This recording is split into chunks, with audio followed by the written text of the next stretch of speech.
उत्तराखंड में मौसम ने अचानक करवट ले ली है। मौसम विभाग ने प्रदेश के कई जिलों में भारी बारिश, तेज आंधी और बिजली गिरने की संभावना को लेकर अलर्ट जारी किया है। पहाड़ी इलाकों में खराब मौसम के चलते लोगों को सतर्क रहने की सलाह दी गई है।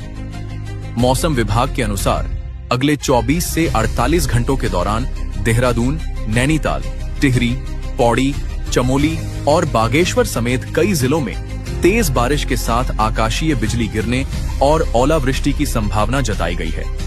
अचानक मौसम खराब होने से पहाड़ी क्षेत्रों में भूस्खलन का खतरा भी बढ़ सकता है।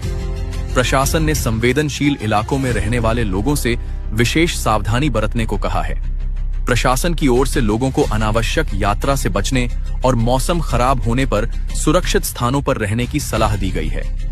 खासतौर पर पहाड़ी मार्गों पर वाहन चलाने वाले लोगों को सतर्क रहने के निर्देश दिए गए हैं, क्योंकि बारिश के